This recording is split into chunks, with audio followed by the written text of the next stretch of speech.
শুভ সকাল বন্ধুরা, কেমন আছেন সবাই?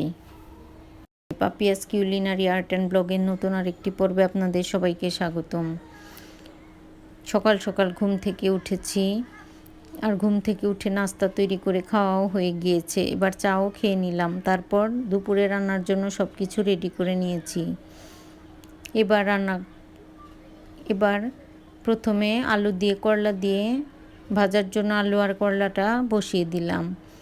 অনেক দিন ধরে আসলে আলু দিয়ে করলা দিয়ে ভাজা খেতে ইচ্ছে হয়েছে, তবে করলাটা বাসায় ছিল না, এজন্য আর খাওয়া হয়নি। আজকে করলা দিয়ে আলু দিয়ে ভেজে নিচ্ছি, আর কাঁচা কাঁচা করে এই আলু করলা ভাজিটা আমার খুবই পছন্দের। আর রান্না করব দুপুরের জন্যে টমেটো আর আমড়া দিয়ে টক। আর কালকের একটু মাটন ছিল, সেই মাটন দিয়ে দুপুরের খাওয়া দাওয়া হয়ে যাবে। আর রাত্রে যদি মন চায় কিছু তাহলে রান্না করে নেব। এবার আলু দিয়ে করলা দিয়ে আমার ভাজাটা অনেকটাই হয়ে গিয়েছে, ঢেকে ঢেকে আমি ভেজে নিয়েছি।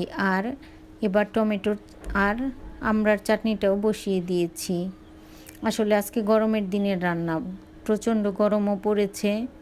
আলু দিয়ে করলা দিয়ে ভাজাও গরমের মধ্যে ভালো লাগে, আর চাটনিটা খেতেও গরমের মধ্যে অনেক ভালো লাগে। আর কালকে যে মাটন ছিল সেইটুকুই একটু জাল করে নিয়েছি, তবে দুপুরে হয়ে যাবে এই দিয়েই। রাতে যা হোক কিছু রান্না করে নেব। আর অনেকগুলো মিষ্টি আনা হয়েছে, মিষ্টিগুলো বক্সে করে ফ্রিজে রেখে দেব। এবার দুপুরে স্নান খাওয়া দাওয়া করে চলে আসলাম একটু ছাদে। আসলে এই গাছটা দেখার জন্য প্রতিদিন ছাদে চলে আসি।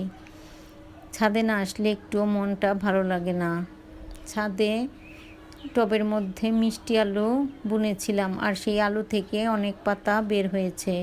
মিষ্টি আলু শাক খেতেও আমার ভালো লাগে অনেক, আর এই পাতার পাকোড়াও অনেক মজা। তাই দেখছিলাম গাছটা আসলে কত বড় হয়েছে। গাছে অনেক ডালপালা গজিয়েছে, আর অনেকগুলো শাক পাতা বের হয়েছে। একদিন এই শাকগুলো তুলে নিয়ে আসলে ভাজি করব। আসলে গাছ বুনলেই গাছের জন্য মায়া বেড়ে যায়, আর এই গাছের টানেই চলে আসি প্রতিদিন ছাদে।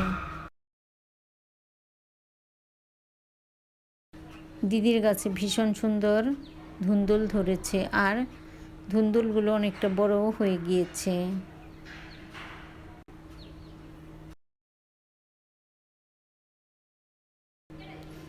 এবার বিকেলবেলা চা নাস্তা খাওয়া হয়ে গিয়েছে। রাতের বেলা রান্না করছি খিচুড়ি। চাউল ডাউল ধুয়ে আমি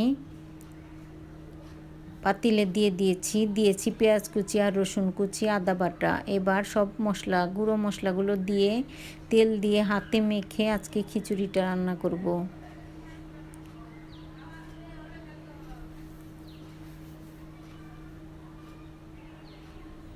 সব মশলাপাতি দেওয়া হয়ে গিয়েছে, এবার তেলটাও দিয়ে হাত দিয়ে মেখে নেব। আর হাতে মেখে এই খিচুড়িটা খেতে ভীষণ ভালো লাগে। আর এই খিচুড়িটা আপনাদের দাদা আমাকে রান্না করা শিখিয়েছে, আর ভীষণ মজার হয় এই খিচুড়ি। অনেক দিন পর এই খিচুড়িটা রান্না করছি। তো বন্ধুরা, আমার আজকের এই ভিডিওটা কেমন লাগলো অবশ্যই জানাবেন। যদি ভালো লাগে তবে একটা লাইক কমেন্ট শেয়ার করার অনুরোধ রইল।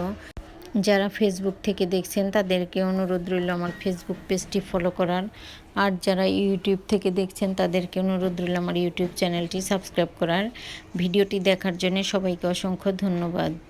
এবার হাত দিয়ে চাউল ডাউল মশলাপাতি সব মেখে নিয়েছি, আর চুলায় বসিয়ে একটু নেড়ে চেড়ে তারপর জলটা দিয়ে দিব। আমি এখানে দিয়ে দিব গরম করা জল, উতল আসা জল। আর খিচুড়িতে গরম জল দিলে খিচুড়ির টেস্টটা অনেক ভালো হয়। তবে 2-3 মিনিট একটু হালকা নেড়ে চেড়ে নিচ্ছি। চাউলটা আমি ভাজি করছি না। এবার দিয়ে দিব জল, পরিমাণ মতো জল দিয়ে খিচুড়িটা রান্না করে নেব। মাঝে মধ্যে খিচুড়ি খেতে ভীষণই ভালো লাগে, আর খিচুড়ি তো আমার খুবই পছন্দ। সবসময় খিচুড়ি খেতে পছন্দ করি। এবার ঢাকনা দিয়ে ঢেকে খিচুড়িটা রান্না করে নেব।